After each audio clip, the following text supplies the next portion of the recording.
is something new that we're trying, where I'm going to narrate the instructions for one of our Kitchen Witch videos. Not all of the videos will come with narration, but some of them will. Before I get started, I guess there's something that I should disclose to all of you, which is that I absolutely hate pumpkin soup.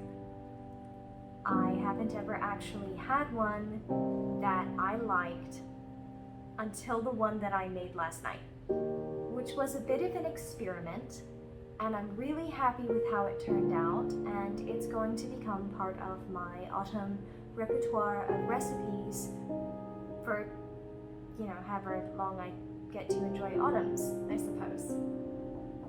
Knock on wood. I do believe in eating with the seasons. It was very important to the person who raised me and my primary teacher in, herbalism, cooking, basically everything, my great-grandmother. This is not actually one of her recipes. This was basically entirely experimental, so I can't even blame her for sort of the weird flavor combinations going on, but it was really good. And I don't want to toot my own horn or pat myself on the back. It was delicious. But I actually made a pumpkin soup that I really, really, really liked. So I'm going to go ahead and share that with you. Before I get started, I do want to say that I consider pumpkins to be part of fall magic. I associate them with Jack, the Lantern Jack, the Pumpkin King. We've talked about him for the last several videos. I associate them with Halloween, but I also associate them with autumn itself, and with the story of Cinderella. So I think of them as a kind of magic. And I like to cook with them, but in particular I like them spicy and smoky, and I often curry pumpkin in order to like it. This is not a curried pumpkin soup. This is a Black Forest bacon pumpkin bisque with Gouda and smoked Tabasco sauce. Should you choose to make this for yourself, you will need Black Forest bacon, at least half a pound.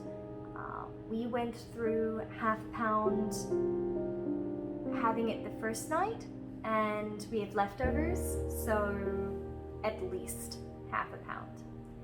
Chicken stock, preferably homemade, but of course store-bought is fine. Now the chicken stock that I used was one that I had made for making mulligatawny earlier in the week, so it had ginger and turmeric and chilies and garlic in it, so it was a little bit more on the spicy and aromatic side.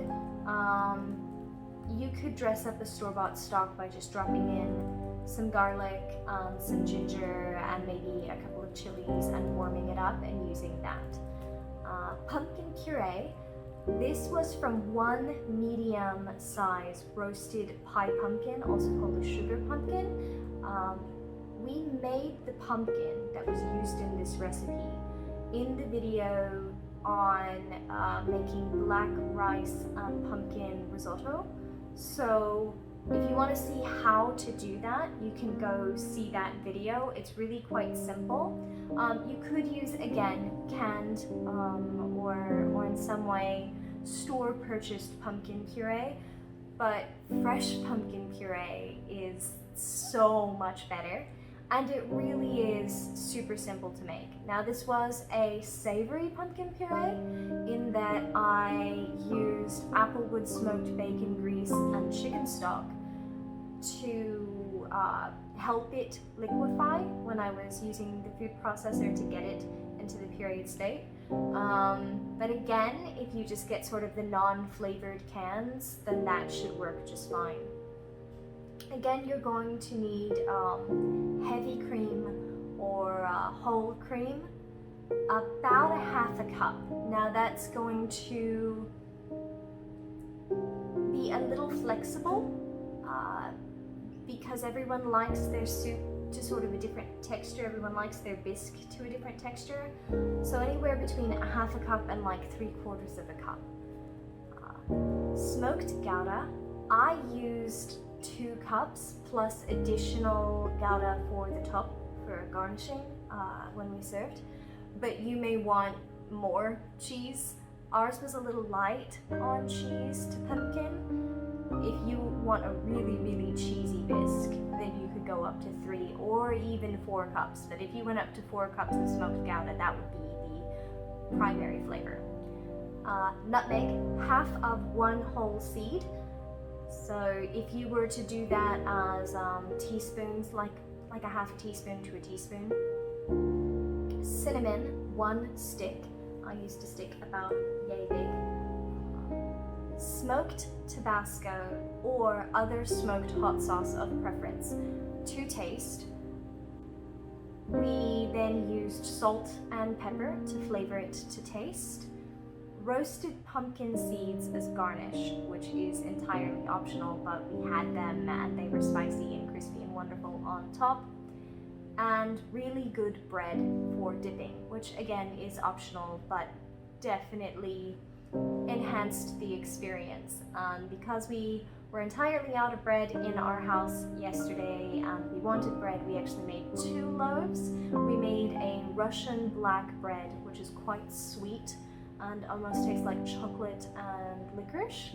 And we made a regular bowl. I honestly quite liked it with the black bread. So if you have that as an option, that is what I would recommend for pairing. So the process. First, you're going to place your bacon into a cool cast iron skillet.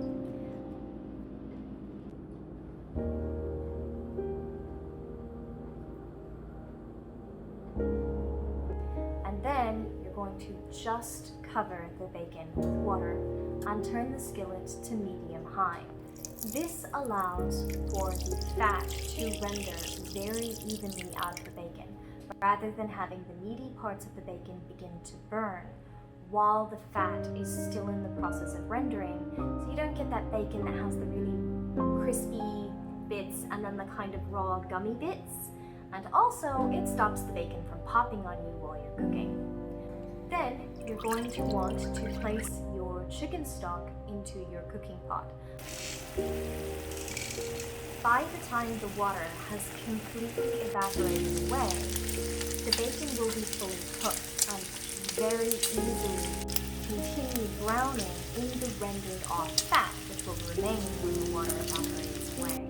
At this point, once all of the water is gone, you're going to want to turn the heat down below the cast iron skillet or it's going to burn. Keep a close eye on the bacon at this point because it's going to brown very, very quickly, especially if you're using the kind of bacon I recommend for this recipe, which is Black Forest bacon, which has a high sugar content. Grate in as much nutmeg as you personally would like, and then add your cinnamon stick. Once you have heated your chicken stock to simmering but not boiling, you can add in your pumpkin puree.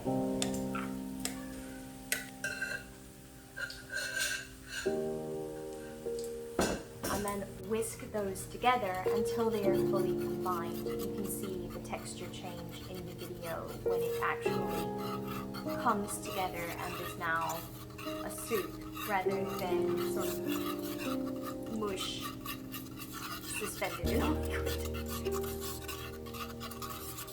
Anyway, then you're going to whisk in the heavy cream and again whisk together until fully combined.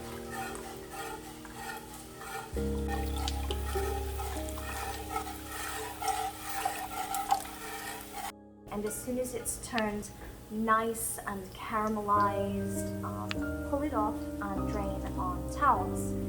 This will allow it to continue cooking a little bit and getting nice and crisp without burning.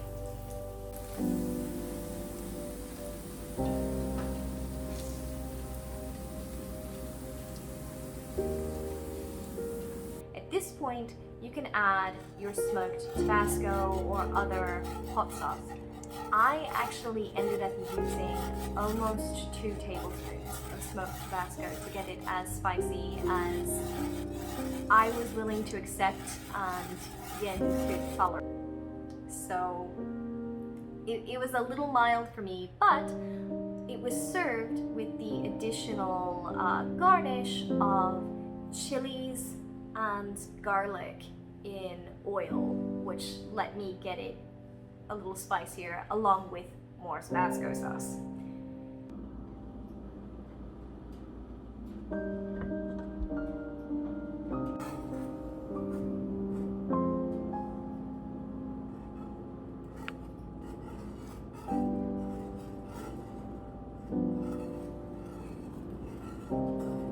Unfortunately, this is slow and boring because there is no way to speed up the melting of the cheese, and you have to add it a little bit at a time, or it ends up dropping the temperature of the soup and the cheese fats will separate.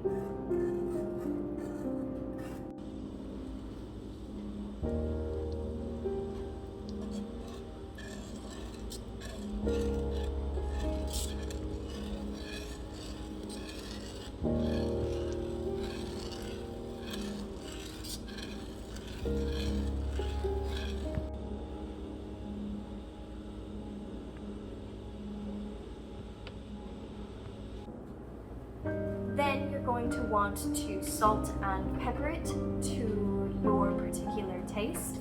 I used white pepper because I like how fruity it is, and also because then you don't get the dark flakes of pepper in your pretty pumpkin bisque. But honestly, freshly cracked black pepper or green pepper would be fantastic as well.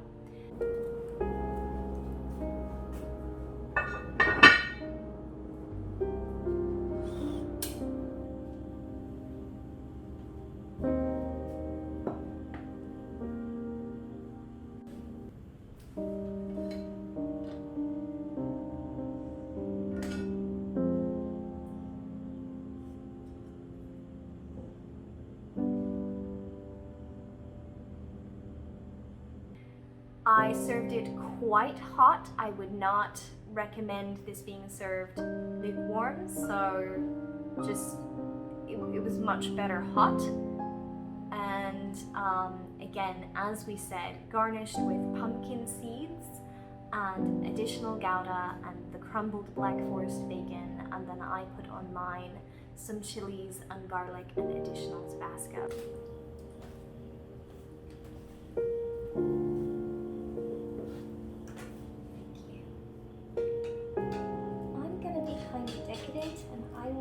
Bacon, cheese, and pumpkin seeds for mine. You're fine. I was planning on essentially doing the same thing. I also want.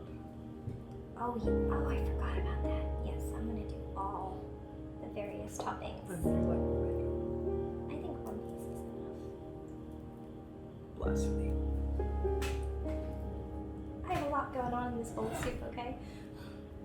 And it was delightful. Quite spicy and smoky and sweet, and the pumpkin wasn't overpowering and the Gouda wasn't overpowering, so do recommend as a recipe to introduce to your autumn repertoire.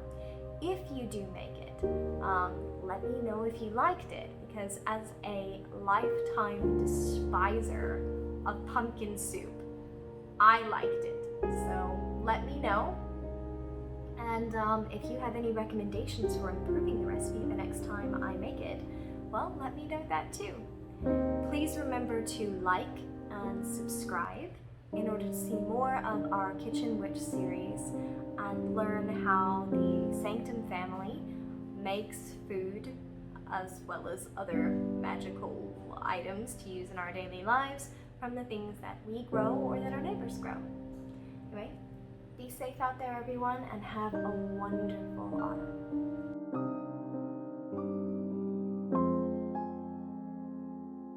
Oh look, I'm back already. I forgot to say, and was reminded, that you can actually find this recipe along with all of our other kitchen witch recipes and hearth witch recipes on our website at www.sanctumofthecraft.org. Oh, she's coming around to you. Bacon fiend. Ow. That hurt. Well, she doesn't get any more. Not only because it's bad for her and she shouldn't have very much, but because she hurt you.